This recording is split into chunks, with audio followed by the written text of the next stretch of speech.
নমস্কার, আমি রাজন্না হালদার সোনারপুর দক্ষিণ বিধানসভা কেন্দ্র থেকে বিকল্প শক্তি নির্দল প্রার্থী হয়ে নির্বাচনে লড়ছি।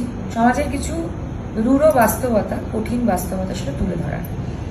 আমি আজকে যেহেতু লাস্ট প্রচার ছিল, তো আমি প্রচারে সোনারপুর দক্ষিণ বিধানসভা কেন্দ্রের বিভিন্ন গ্রাম পঞ্চায়েতে যাই। তারপর 26 নম্বর ওয়ার্ড লাগোয়া একটি জায়গায় প্রচার শেষে 26 নম্বর ওয়ার্ডে এক দিদির বাড়িতে, আমার পরিচিত দিদি দীপিকাদি, তার বাড়িতে যাই। দীপিকাদির বাড়িতে যাওয়ার পর দীপিকাদির সঙ্গে কথা হতে হতে দীপিকাদি আমাকে জানান যে দীপিকাদির ছেলে সবে উচ্চ মাধ্যমিক পরীক্ষা দিয়েছেন, মার্চেন্ট নেভির জন্য ফর্ম ফিল আপ করেছেন। ফর্ম ফিল আপটার আজকে লাস্ট ডেট এবং আজকে তার কাউন্সিলরের সই করা একটি ফর্ম লাগবে। তো কাউন্সিলরের কাছে 3 দিন গেছে বাচ্চা ছেলেটা। 3 দিনই কাউন্সিলর বলে পাঠিয়েছে যে এখন মমতা বন্দ্যোপাধ্যায়ের প্রচার চলছে, সোনারপুর দক্ষিণ বিধানসভা কেন্দ্রে তৃণমূলের প্রচার চলছে, এখন ফর্মটা সাইন করা যাবে না।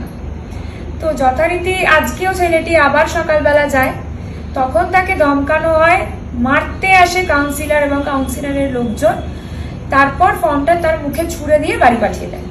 তো আমি এই ঘটনাটি জানতে পেরে অবশ্যই আমি ছেলেটিকে সঙ্গে নিয়ে এবং তার ফর্মটিকে সঙ্গে নিয়ে আমি এবং আমার টিম কাউন্সিলরের হাজব্যান্ড শাহিনশা মণ্ডলের কাছে যাই এবং খুব পোলাইটলি গিয়ে বলি যে কাকু, বাচ্চা ছেলে তো, ওর ভবিষ্যৎটা নির্ভর করছে, যদি পারো একটু ফর্মটাতে সাইন করে দিই।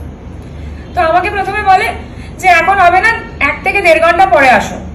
তো আমি তখন বলি কাকু 1 ঘন্টা না 1.5 ঘন্টা, এটা হচ্ছে আমার বলা ভুল।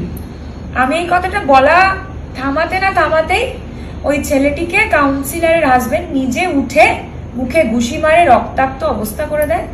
ওই ছেলেটিকে বাঁচাতে যাই, জড়িয়ে ধরে বাচ্চা ছেলে আমার ভাইয়ের বয়সী, তাকে নিয়ে ওখান থেকে রেস্কিউ করে নিয়ে যাওয়ার সময় আমার উপর চড়াও হয়।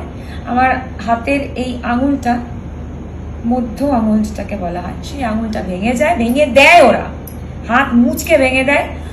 আমাকে, আমার গলায় একটা ওড়না ছিল, সেই ওড়না ধরে চেপে গলায় টান দেওয়া হয়। আমার সহকর্মী যারা ছিল, আমার ইলেকশন এজেন্ট, তাদের তো ফেলে মারে। তারপর আমার সঙ্গে একটি দিদি ছিল মহিলা, তার ওড়না টোড়না ধরে ছিঁড়ে দেওয়া হয় এবং ওই বাচ্চা ছেলেটিকে ধরে নিয়ে অন্ধকুপত্তার মতো ওই ক্লাব ঘরে ঢুকিয়ে দরজা বন্ধ করে তাকে মারে। আমরা বাইরে থেকে যত চেষ্টা করি ওকে বের করে আনার, কেউ একটু হেল্প করেনি, বরং ওই বাচ্চা ছেলেটির মা খবর পেয়ে দৌড়ে আসে। তারপর পুলিশ আসে, পুলিশ আসার পর ছেলেটিকে রেস্কিউ করা হয়।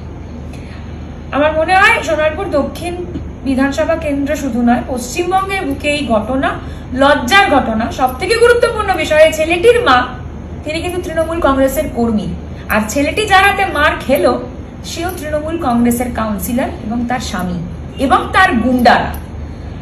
আমার সঙ্গে রয়েছে অনির্বাণদা, অনির্বাণদাও এই বিধানসভার মানুষ, অনির্বাণদার পরিচয় অনির্বাণদা নিজে দেবে। আমার মনে হয় যে আমার উচিত একজন ক্যান্ডিডেট হিসেবে এটা তুলে ধরা যে তৃণমূল কংগ্রেস কি গুন্ডামি, কি গুন্ডারা চালিয়ে যাচ্ছে, এবং প্রত্যেক ক্যান্ডিডেটের এটা বিরুদ্ধে সরব হওয়া উচিত, সে যে দলেরই হোক।